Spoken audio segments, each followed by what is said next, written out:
Ahora, esta mañana quiero que abra su Biblia en Juan 9, el noveno capítulo de Juan. Continuamos avanzando a lo largo de esta biografía de Jesús que se enfoca en su deidad. Esto ha sido escrito para que creáis que Jesús es el Cristo, el Hijo de Dios, y para que creyendo tengáis vida en su nombre. Ese es el versículo tema, capítulo 20, versículos 30 y 31. Entonces es escrito para probar que Jesús es Dios en carne humana y para probar que Él es el Salvador y para que, creyendo en Él, trae salvación eterna. Ese es el propósito del Evangelio de Juan. Si no es tan solo historia, es un tratado evangelístico con miras a llevar a la gente a confiar en el Señor Jesucristo, el único Salvador. Y conforme Él vive su vida a través de los lentes del Evangelio de Juan, Él continúa demostrando su deidad. Al mismo tiempo, el pueblo de su nación, Israel, continúan incrementando su rechazo contra Él. Cuando llegamos al capítulo 9, hay una especie de matiz que se añade aquí que nos dice que hemos pasado algún tipo de punto clave. Y esto es en el pasaje que vamos a estar viendo en el versículo 2. Usted ve la mención de sus discípulos. Esta es la primera vez que sus discípulos han sido mencionados en este contexto en particular, en su ministerio en Jerusalén, porque Él todavía se ha estado enfocando en las multitudes. Él todavía ha estado interactuando con el pueblo, demostrando quién es Él, declarando quién es Él, presentando declaraciones acerca de su identidad que son apoyados por su poder expresado en los milagros que Él hizo. Él ha estado trabajando, podríamos decir, con el pueblo y con los líderes. Pero estamos tan solo a unos cuantos meses de su muerte y el rechazo fijo del pueblo se ha vuelto claro y se ha cristalizado. Y ahora lo vemos comenzando a cambiar de enfoque, como también lo vemos en los otros evangelios, hacia sus discípulos en los últimos meses, para asegurarse de que Él responda a sus preguntas y los prepare para lo que les esté esperando.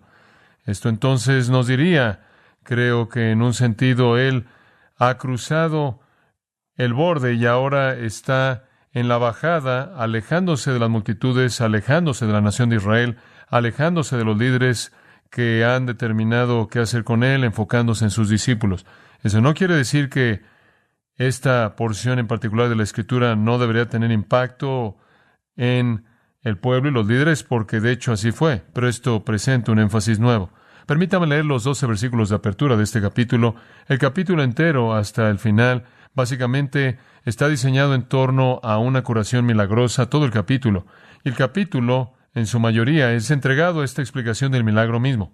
Esa es la razón por la que lo he titulado La incredulidad investiga un milagro, porque eso es exactamente lo que va a pasar, pero primero tenemos que comenzar con el milagro mismo, el cual ellos investigan. Versículo 1.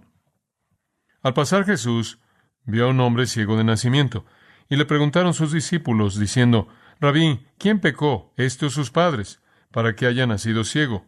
Respondió Jesús, no es que pecó éste ni sus padres, sino para que las obras de Dios se manifiesten en él. Me es necesario hacer las obras del que me envió. Entre tanto que el día dura, la noche viene, cuando nadie puede trabajar. Entre tanto que estoy en el mundo, luz soy del mundo. Dicho esto, escupió en tierra e hizo lodo con la saliva, y untó con el lodo los ojos del ciego, y le dijo, ve a lavarte en el estanque de Siloé, que traducido es enviado. Fue entonces y se lavó, y regresó viendo. Entonces los vecinos, y los que antes le habían visto que era ciego, decían, ¿no es este el que se sentaba y mendigaba? Unos decían, Él es, y otros, a Él se parece. Él decía, yo soy. Y le dijeron, ¿cómo te fueron abiertos los ojos? Respondió él y dijo, aquel hombre que se llama Jesús hizo lodo, me untó los ojos y me dijo, ve al Siloé y lávate, y fui y me lavé y recibí la vista. Entonces le dijeron, ¿dónde está él? Él dijo, no sé. Enfermedad, deformidad, muerte han dominado la vida en el mundo desde la caída de Adán, lo cual significa esencialmente toda la historia humana. Nos toca a todos, todos estamos en el proceso de morir, todos estamos infectados y afectados por la corrupción que vino mediante el pecado, familiarizados con la enfermedad, familiarizados con la deformidad. Todo eso es parte de la vida. Y literalmente ha dominado la vida desde el comienzo, desde la caída misma registrada en Génesis capítulo 3. Y si usted va al Antiguo Testamento, estas influencias corruptoras cayendo sobre la vida física son tan dominantes y tan normales. y tan imposibles de abatir y tan ininterrumpidas que a lo largo del Antiguo Testamento entero, la curación milagrosa es tan rara que virtualmente no existe. Estuvo la curación de Naamán el leproso, quien fue un terrorista de frontera atacando a los judíos. Eso está en Primero de Reyes. Y después estuvo el rey Ezequías, quien tuvo una enfermedad mortal, y Dios lo libró y lo curó de esa enfermedad mortal. Eso es Segundo de Reyes. Y después en Números 21, Dios envió serpientes que mordían a los hijos de Israel con veneno mortal. Habrían muerto si el Señor no hubiera sido misericordioso hacia ellos y curó sus mordidas de serpientes. Entonces tiene la curación de Naamán, un individuo, la curación de Ezequías, un individuo, la curación de un grupo de israelitas, los judíos, que fueron mordidos por serpientes. Y en términos de una curación individual abierta, muy, muy rara y fuera de lo normal. Cuando usted llega al Nuevo Testamento, conforme el Nuevo Testamento comienza, hay un par de milagros físicos de curación. Uno le pasa a Elizabeth, de tal manera que la que había sido estéril toda su vida es capacitada para tener un bebé, Juan el Bautista. Ese es un milagro de curación. Y después, claro, está María, y María no es un caso de curación, pero a María se le da el derecho y el privilegio y el poder de tener un hijo sin un padre humano, el nacimiento virginal. Pero cuando usted ve el Antiguo Testamento, usted tiene 6 ocasiones en las que un milagro en sí físico produjo un cambio en la fisiología de alguien. En el Antiguo Testamento usted tiene 3 resurrecciones, eso es todo. 3. La hija de la viuda, en Primero de Reyes 17, la hija de la viuda sunamita, en Segundo de Reyes 4, y el hombre en la tumba de Elías, en Segundo de Reyes 13. 3 resurrecciones. Eso es todo. Muy, muy raro a lo largo de la historia entera, desde la caída hasta la llegada del Señor Jesucristo. Y por cierto, dice usted, bueno, ese es solo el Antiguo Testamento. Sí, pero si usted solo tomara el Antiguo Testamento, esa será la central de la religión, ¿no es cierto? Eso sería en donde Dios estuvo más activo. Eso sería en donde Dios está operando. Dios está actuando a través de los padres, a través de los profetas, a través de la historia de Israel, la nación de Israel. Y en todo ese periodo de la historia en el que Dios está actuando, los milagros no suceden fuera de ocasiones extremadamente raras, milagros de curación, hasta que Jesús se aparece. Y cuando Jesús se aparece, los milagros explotan en toda dirección a lo largo de su ministerio de 3 años. Por cierto, Él no hizo milagros durante los primeros 30 años de su vida. Ninguno. ¿Por qué? Cuando Él llegó a la edad de 30 y fue a una boda en Caná y convirtió el agua en vino, la Biblia dice que este es el primer milagro que Jesús hizo. Entonces, estos evangelios absurdos, gnósticos, falsos, que presentan a Jesús haciendo milagros como un niño, no son nada más que necios. Simplemente no tenemos curaciones en la historia. Usted no tiene la enfermedad o la deformidad siendo revertida de manera milagrosa. Usted no tiene resurrecciones. Usted no tiene a personas regresando de los muertos. Esta es una ocasión muy rara. Después usted llega a la vida y ministerio de Cristo y las curaciones están sucediendo virtualmente, diariamente. Esta es una explosión que tiene la intención de demostrar que el Mesías, el Hijo de Dios, Dios en carne humana, ha llegado al mundo. Mateo 12:15 dice que Él estaba curando a todos. Él estaba curando a todos. Entonces Él estaba curando a toda persona en todo lugar. Esa es la razón por la que he dicho muchas veces que Él expulsó la enfermedad esencialmente de la tierra de Israel. Y esto, según Hechos 2:22, en las palabras de Pedro que hemos estado viendo en nuestro estudio de Hechos, este es Dios dando testimonio de Jesús como el Mesías por milagros. Estas son curaciones sobrenaturales. Estos son milagros creadores. A la gente que tenía miembros corporales deformados, se les dieron nuevos miembros. La gente que tenía órganos deformados y enfermos, a esas personas se les dieron órganos nuevos. A la gente que tenía ojos ciegos se les dio ojos nuevos. A la gente que no podía oír se le dio oídos nuevos. Cada uno fue una obra creadora. Esto es coherente. Juan presenta el Evangelio al decir, en el principio era el Verbo, y el Verbo era con Dios, y el Verbo era Dios. Nada de lo que fue hecho sin Él. Todas las cosas fueron hechas por Él. Él es el creador y lo vemos Él crear. Todos estos milagros de curación son actos sobrenaturales de creación. Tomar algo corrupto, algo deformado, algo enfermo, algo infectado y reemplazarlo con algo totalmente nuevo. las obras de Dios mediante Cristo. No hay explicación natural para ellos, no hay explicación médica para ellos, no hay explicación psicológica para ellos. Estas no son enfermedades psicosomáticas que la gente imagina que tiene, en cierta manera, superadas por el poder de Dios como un psicólogo. No hay medicina que él usa, no hay fórmula aplicada a ninguna de estas enfermedades, no hay proceso natural. Estos son milagros divinos, sobrenaturales, instantáneos, transformadores, creadores, hechos por una palabra, un toque, instantáneamente y de manera completa. Nada como esto en la historia humana.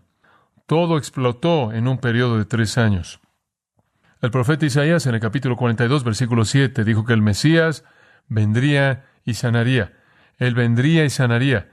Y este es el cumplimiento de esa profecía mesiánica en esa canción del siervo de Isaías capítulo 42. Ahora aquí, obviamente, permítame decir esto primero, obviamente hay tantos milagros que no están todos en el Nuevo Testamento, pero Juan nos dice eso porque al final de su evangelio él dijo, si todo lo que Jesús hizo fuera registrado en los libros del mundo, no lo podrían contener. Tenemos el privilegio aquí en el capítulo 9 de ver uno de las decenas de miles de milagros, milagros creadores que Jesús hizo. Vamos a examinar este milagro junto con algunos incrédulos y vamos a descubrir cómo la incredulidad investiga un milagro. Este milagro por sí solo debería haber cambiado de manera sustancial su perspectiva de Jesús. Si no habían entendido ya que Él era divino, esto debería haber sido suficiente para afirmar su afirmación de ser Dios. Pero en lugar de esto, en lugar de venir a la fe, en lugar de reconocer que no había explicación humana para lo que ellos habían visto y experimentado, lo único que hace es elevar su enemistad, eleva su enojo. Entre más evidencia da Jesús, más enojados están. Su odio se incrementa, su conflicto sube más. Entonces lo inevitable sucede. Jesús comienza a abandonarlos. Y esa es la razón por la que vemos la presentación de pláticas, de conversaciones, no tanto con los fariseos como con los discípulos. Han fijado su ignorancia engañada en piedra en la mayoría de los casos. Meramente están trabajando por reunir más acusaciones absurdas en contra de Jesús para que puedan presionar el asunto de su ejecución.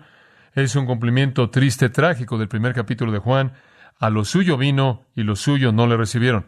Ahora el capítulo 9 está dedicado al milagro y la investigación, el capítulo entero. Entonces tendremos que dividirlo un poco a lo largo de las siguientes 2 semanas.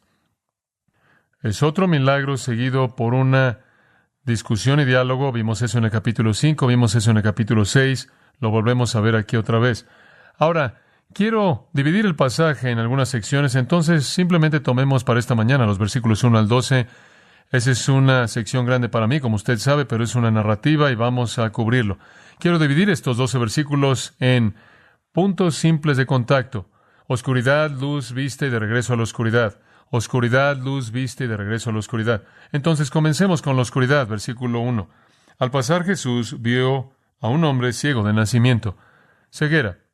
Lo vemos por todo el Nuevo Testamento.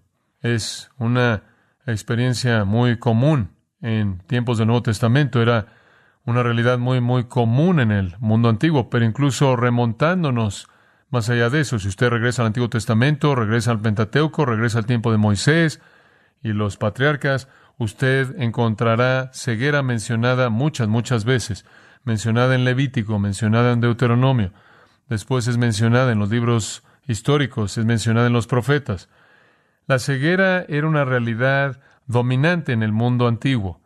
Y esa es una de las razones por las que Isaías 42:7 dijo que cuando el Mesías venga, Él abrirá ojos ciegos. Aquí hay una ilustración de este tipo de ceguera.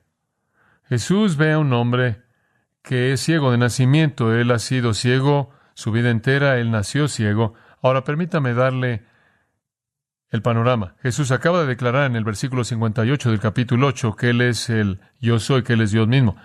Estaban tan enfurecidos por lo que ellos vieron como blasfemia que tomaron piedras para aventárselas, pero Jesús se escondió de ellos y salió del templo. Él salió del templo. Ahora, conforme sale del templo, conforme Él pasa, Él ve a un hombre ciego de nacimiento. Este hombre está sentado en una de las puertas del templo, pidiendo como mendigo conforme Jesús pasa. ¿Cómo sabemos eso? Porque esa es una realidad muy aparente, porque los mendigos inevitablemente terminaban en las puertas del templo. Ahí es en donde este hombre está. Solo necesito señalar que nunca demasiado preocupado por su propia vida, él se detiene, aunque él está corriendo un riesgo serio, él está en peligro porque él está escapando de ser apedreado. Él se detiene para demostrar gracia y poder y misericordia y compasión, incluso salvación, hacia un mendigo ciego. Esto es muy parecido a Jesús en el tiempo mismo de su muerte, llevándose un ladrón camino a su propia muerte. Hay un paralelo hermoso con este mendigo y otro mendigo en el 3 capítulo de Hechos. Ambos son mendigos sentados en la puerta del templo. El mendigo aquí es ciego, el mendigo en Hechos 3 está paralizado desde su nacimiento. Él tenía ceguera de nacimiento, aquel tenía una deformidad de nacimiento. Ambos están en el templo y ambos son encontrados por Jesús y ambos son curados por Jesús. Estas dos cosas debieron, aunque los apóstoles mediaron el poder de Jesús en Hechos 3, todavía fue el poder de Jesús, pero ilustran el poder de curación que Jesús expresó y lo común que eran los mendigos sentados ahí en el templo. De hecho, en Mateo 21:14 él dice, los ciegos vinieron a él en el templo, los cojos vinieron a él en el templo y los curó.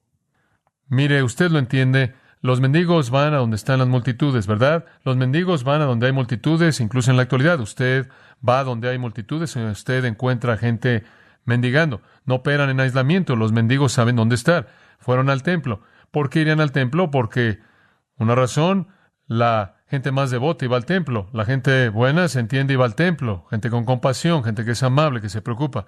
La gente también iba al templo porque iban a presentar un sacrificio en la mañana y en la tarde, y eso significaba que estaban conscientes de su pecado. Y la gente que se siente culpable por su pecado es más probable que sea generosa.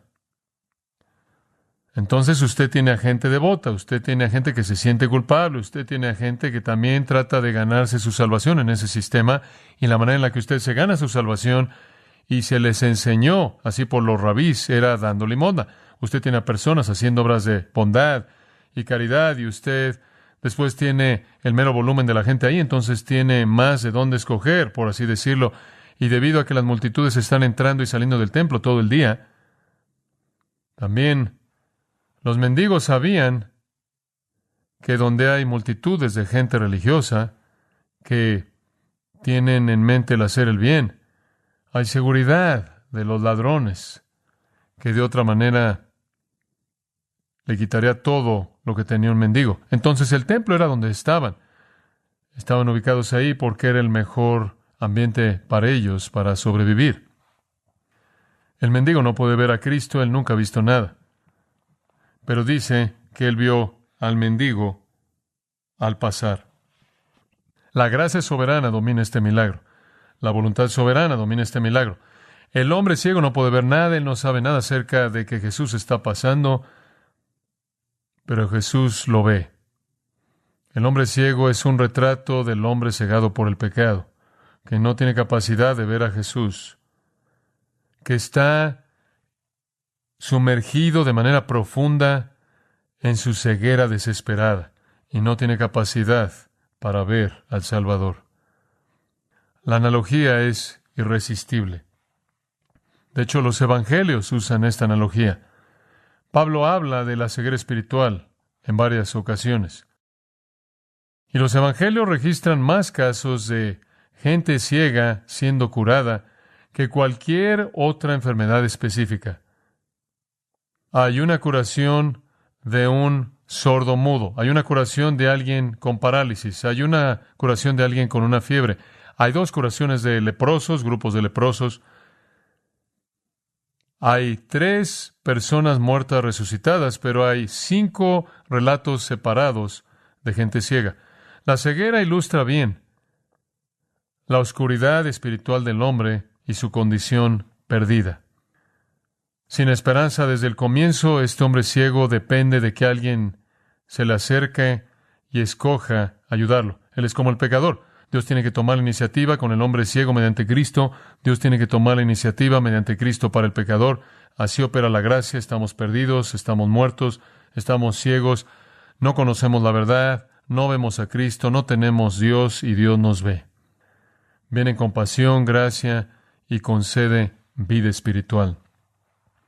Es un retrato hermoso, ilustrado por esta curación. Entonces vemos oscuridad en el versículo 1. En el versículo 2 vemos luz. Versículos 2 al 5. Y le preguntaron sus discípulos, diciendo, Rabí, o maestro, ¿quién pecó? ¿Este o sus padres, para que haya nacido ciego? Eso le va a decir en dónde estaba su teología, esencialmente, que si algo está mal contigo, es un problema de pecado, no uno indirecto, sino uno directo. Ahora, todos estaremos de acuerdo en que la enfermedad de toda persona está relacionada a la caída de Adán, ¿verdad?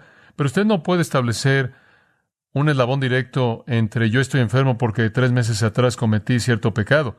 Pero en su teología sí operaba. Si usted está deformado, si usted tiene alguna enfermedad, si usted tiene algún tipo de enfermedad, es debido al pecado directamente, no por la caída en el mundo, sino porque hay culpabilidad que usted está llevando. Entonces, ¿de quién fue el pecado? Lo cual significa que ellos dividieron eso. Fue este hombre o sus padres. Ahí estaban ellos.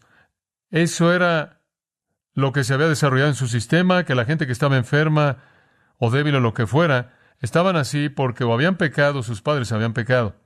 Ahora, esta pregunta podría haber tenido un componente físico, fisiológico, un componente médico, por así decirlo, porque el contribuyente en la antigüedad más grande a la ceguera era la gonorrea.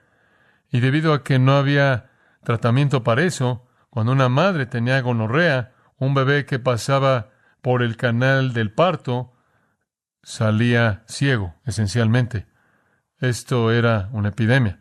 Incluso en el mundo moderno, en donde en países de tercer mundo no hay remedio para eso, nitrato de plata o lo que sea que es usado, no hay remedio para eso. La ceguera es multiplicada.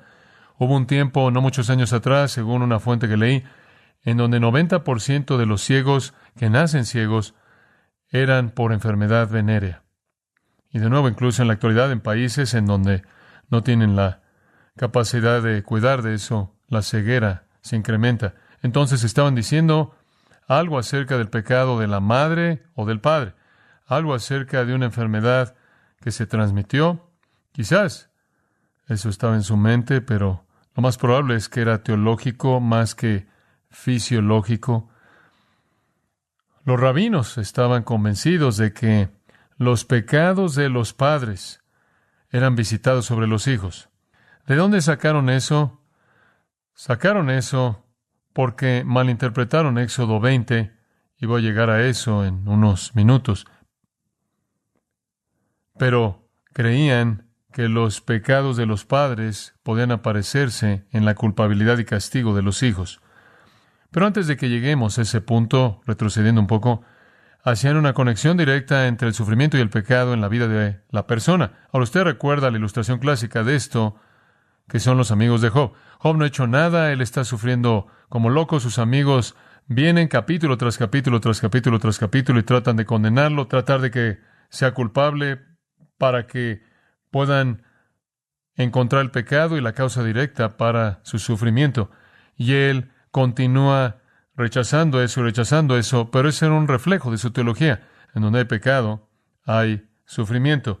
Y donde hay sufrimiento, hay un pecado específico correspondiente por parte del individuo que sufre. Usted ve eso en Lucas 13. ¿Se acuerda usted de la torre que cayó y mató a todas esas personas?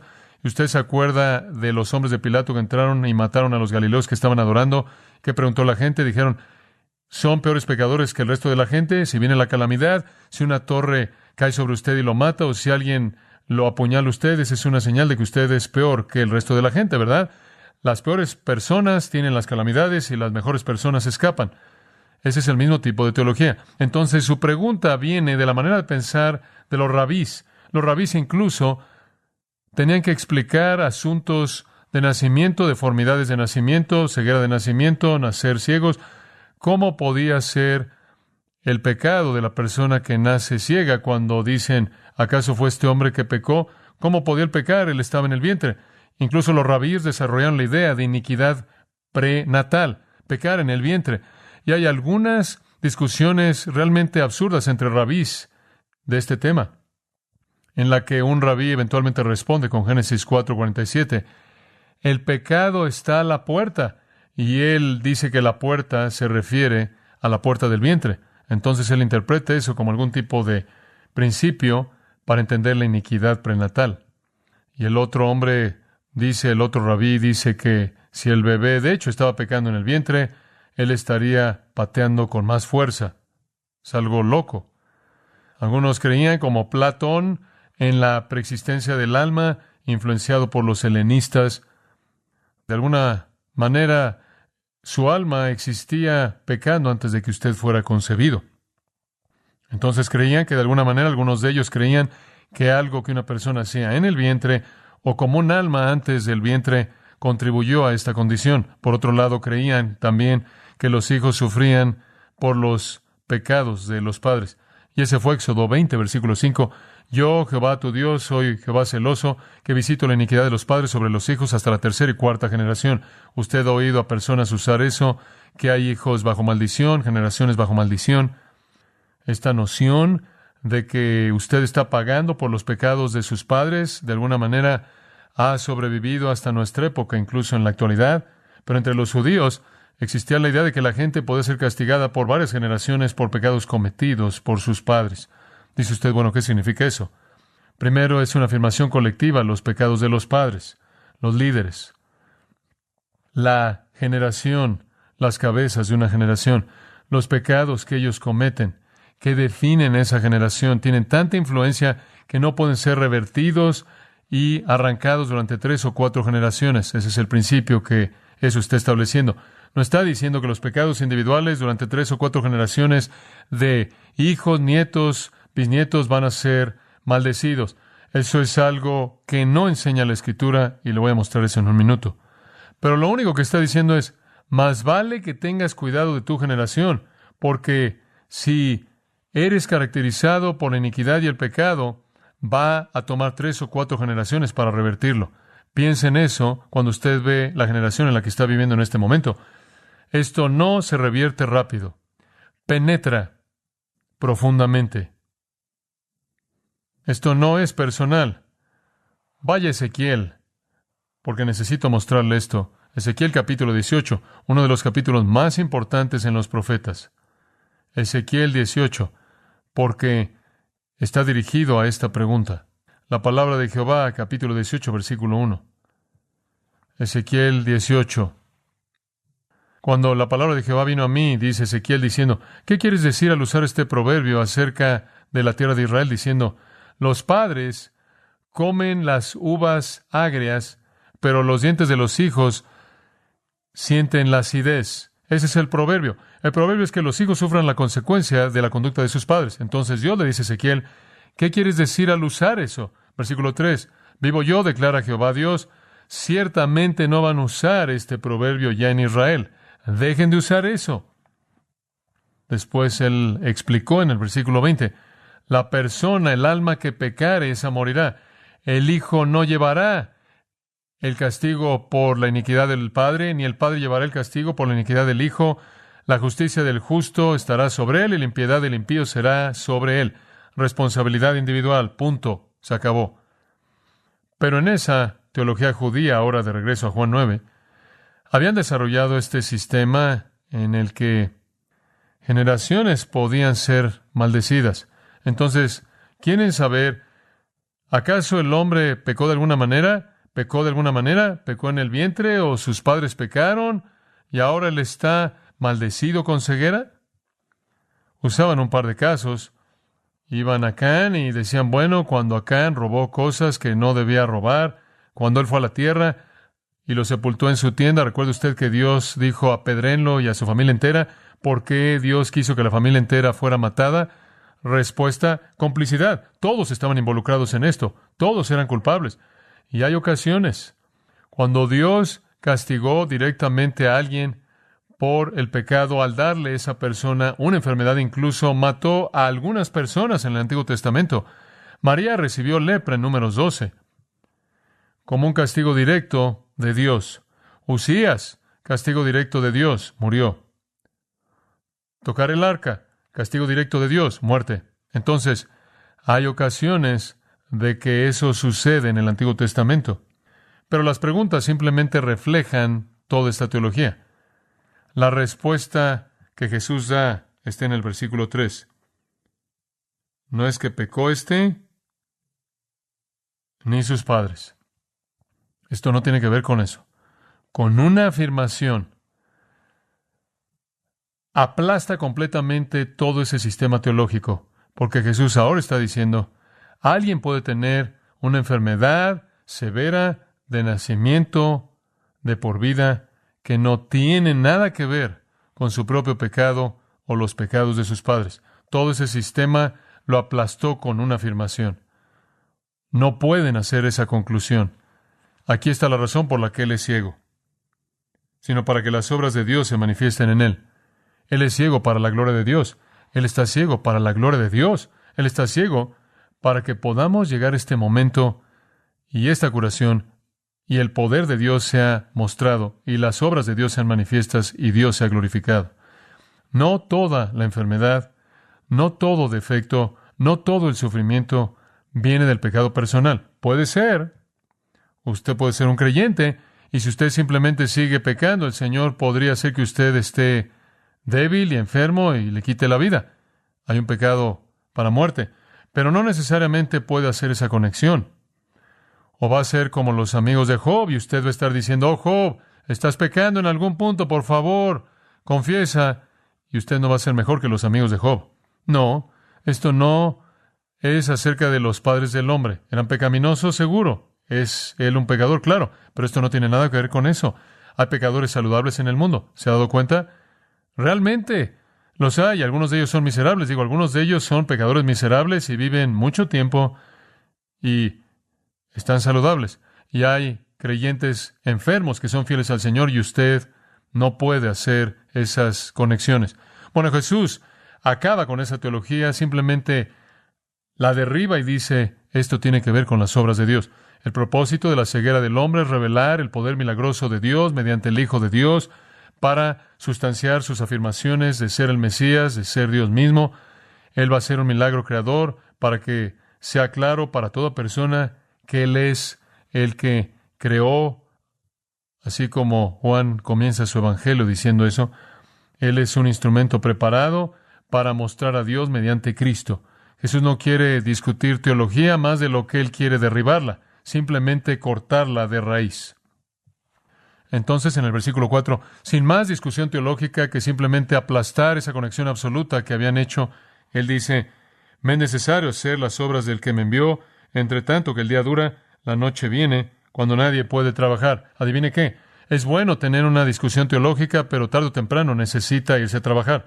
Él no va a estar de pie y va a debatir teología con él en este punto. Es momento de ir a trabajar. Bueno, Él dice, la noche viene cuando nadie puede trabajar.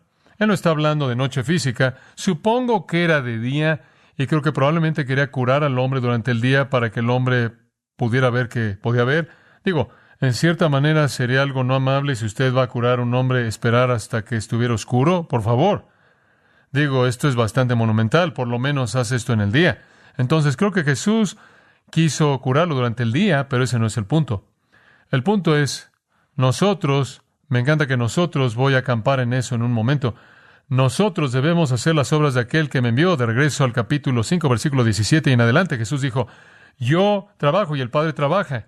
El Padre y yo trabajamos juntos. Lo que el Padre hace, yo lo hago. Lo que el Padre dice, yo lo digo. Lo que el Padre quiere, yo lo quiero. El Padre y yo trabajamos juntos y querían apedrearlo por eso, porque Él estaba haciéndose igual a Dios. ¿Se acuerda de eso? Aquí, Él mete a los discípulos con Él. Nosotros, todos estamos juntos llamados a trabajar las obras de aquel que me envió mientras que sea de día. Bueno, ¿qué quieres decir es de día? No luz de día. La vida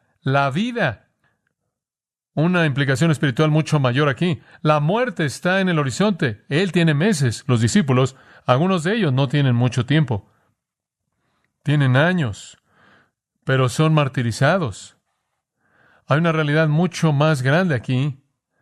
Solo tenemos un tiempo breve. Este no es el tiempo para enredarse en debates teológicos. Derribamos esa teología en su cimiento y nos vamos después a trabajar. Y me encanta esto. Nosotros. Jesús dice en Juan 5, yo trabajo con el Padre. Y aquí Él dice, y todos trabajamos juntos con el Padre. ¿Qué llamado es este? Sorprendente. Sorprendente. Me encanta ese nosotros. A la luz del hecho de que la noche está por venir, el fin de su vida.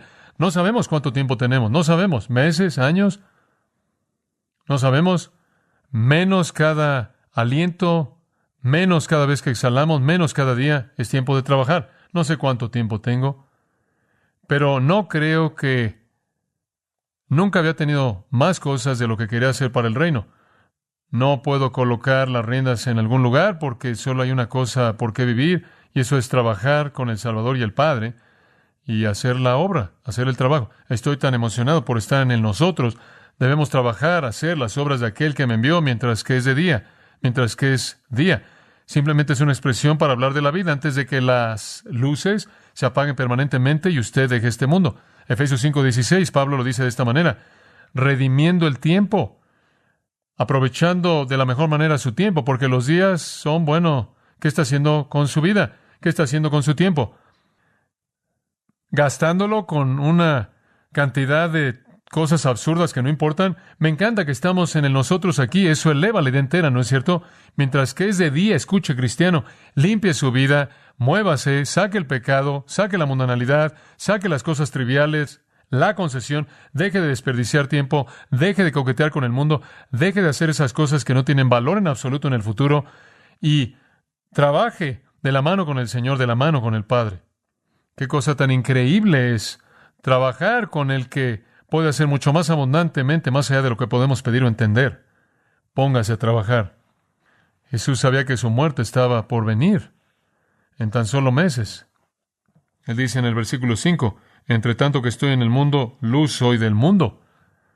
Pero ese es solo por un tiempo. Él siempre será la luz en un sentido, pero nunca brillaré en el mundo con tanto brillo como brilló durante esos 3 años.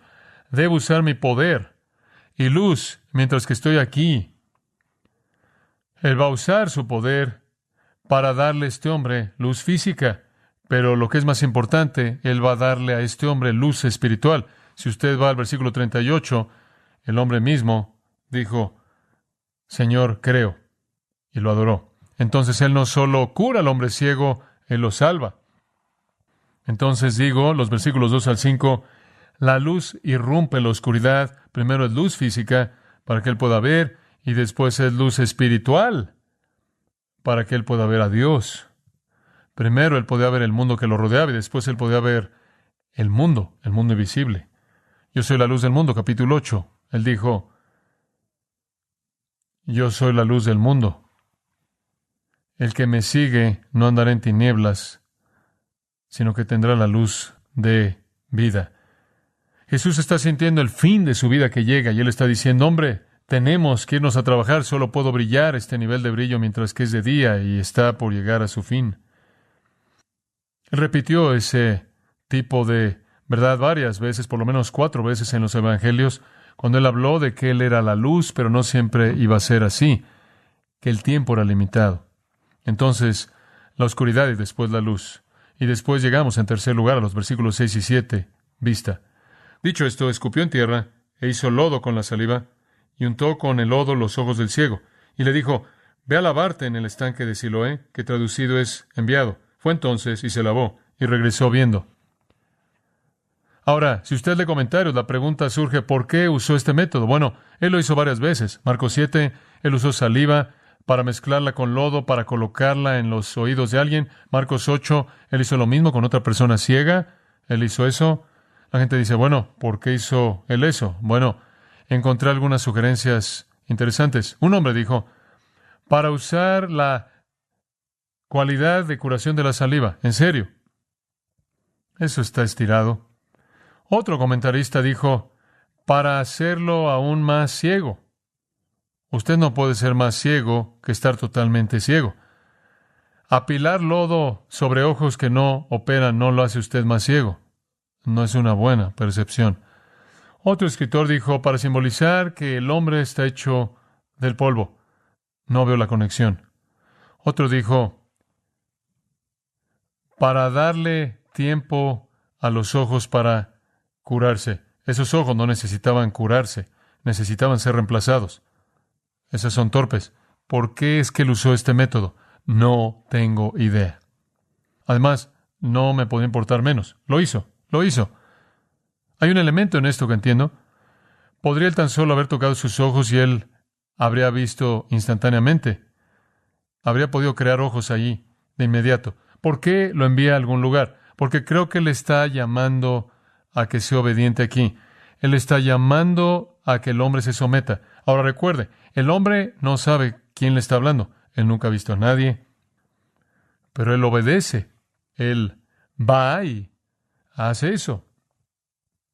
Él se fue, versículo 7, se lavó y volvió viendo. ¿Por qué haría eso? Si usted se acercara a un mendigo ciego y escupiera y colocara lodo en sus ojos, él probablemente lo golpearía a usted, si él no supiera quién era usted, y no importaría quién fuera usted. ¿Por qué hace él esto?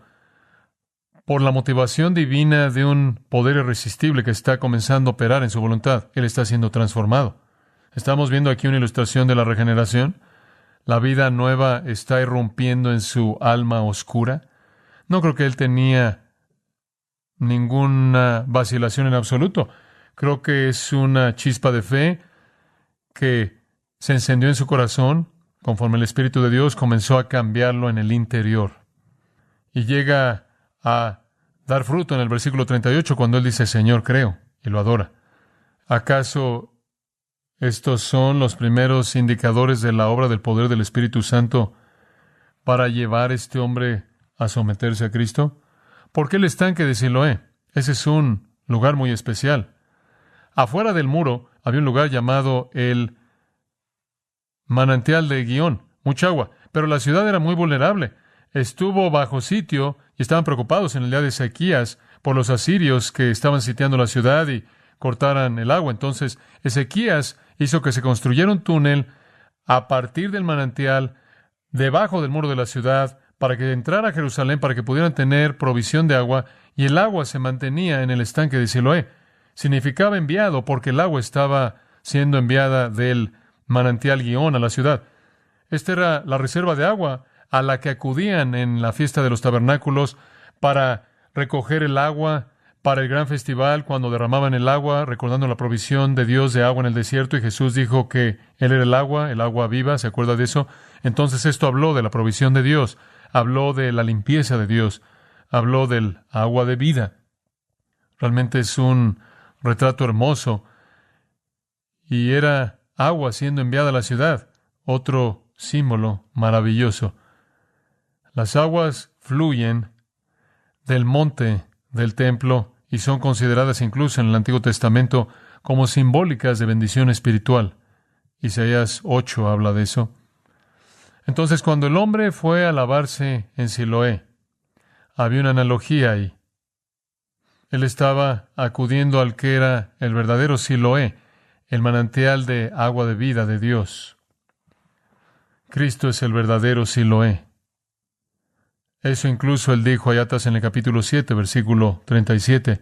Si alguno tiene sed, venga a mí y beba. Retrato hermoso, analogías hermosas. Así funciona la salvación en esta analogía. La gracia soberana confronta a un pecador ciego, inútil, sin esperanza, que es un mendigo. Él no puede ver a Dios, no puede ver a Cristo. Pero la gracia soberana viene a Él. Coloca su mano misericordiosa, gloriosa, en esta alma que no ve y solo pide una respuesta de fe simple. Motiva esa respuesta. Encuentra su camino a las aguas de limpieza, lo cual es un emblema de la salvación mesiánica en Isaías, y él regresa. Y él puede ver. espiritualmente. Realmente es un retrato hermoso. Eso nos lleva a la última pequeña parte de la apertura y regresamos a la oscuridad de nuevo porque todo el mundo ahora está en la oscuridad acerca de lo que está pasando. Entonces los vecinos y los que antes le habían visto que era ciego decían, ¿no es este el que se sentaba y mendigaba? Lo cual significaba que era algo diario para él, supervivencia, muy conocido, mismo mendigo, siempre en el mismo lugar. No pueden explicar cómo es que este hombre puede venir viendo. Entonces dicen, ¿no es este el que se sentaba y mendigaba? Unos decían, él es, y otros, a él se parece. No, se parece, no puede ser. Él se pone de pie y dice, yo soy. No necesitan debatir. Yo les puedo decir, yo soy. No puedo imaginar el resto de esa plática conforme él estaba tratando de explicar que él nunca había visto nada en su vida y en el proceso el mundo entero ahora está enfrente de él. No sé qué tipo de gozo y exuberancia le estaba expresando al decir que era él. Y le dijeron, ¿cómo te fueron abiertos los ojos? Me encanta esto, versículo 11. Respondió él. Esta es una explicación simple, simple. Aquel hombre que se llama Jesús. Alguien debió haberle dicho eso. Aquel hombre que se llama Jesús hizo lodo, me untó los ojos y me dijo, ve al Siloé y lávate. Y fui y me lavé y recibí la vista. Eso no explica cómo sucedió. Eso simplemente explica lo que él hizo. No hay explicación para cómo sucedió. Ese es un milagro creador. Pero el hombre solo puede describir la experiencia.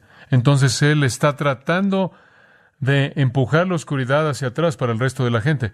Lo único que les puedo decir, este hombre llamado Jesús vino, colocó lodo en mis ojos, me dijo que fuera a Siloé y me lavara, y lo hice, y puedo ver. Entonces le dijeron, ¿dónde está él? Él dijo, no sé. Él pudo haber dicho, ¿dónde es? ¿Dónde? Nunca he visto dónde ni nada más. Entonces, ¿qué quieren decir? ¿Quieren instrucciones de mí? No sé dónde está nada. Entonces esta oscuridad cae sobre todo el mundo. ¿Cómo van a disipar la oscuridad? Versículo 13. Llevaron ante los fariseos al que había sido ciego. Van a acudir a los expertos. Y aquí es en donde la incredulidad comienza a investigar un milagro con un resultado predecible. Realmente es una historia increíble. Una historia sorprendente. El relato de Jesús curando a un hombre ciego de manera hermosa ilustra realmente el proceso de salvación. Estamos sentados, cegados por el pecado, como mendigos, no podemos ver a Dios, no podemos ver a Cristo, no tenemos la capacidad de reconocer al Salvador, no tenemos manera alguna de iniciar algún tipo de liberación o rescate. Y después Dios en su misericordia, Cristo en su gracia nos encuentra. Eso es salvación. Y Él nos alcanza en nuestra ceguera y nos da vista. Y lo único que pide es un acto simple de fe, el cual Él capacita y Él nos lava. Y vemos para siempre. Y eso es lo que le va a pasar a este hombre. Primero, la curación física vino y después la ceguera del alma fue quitada. Pero tendremos que guardar eso para la próxima vez. Oremos. Es una bendición tan grande, Señor, vivir estas escenas, sentir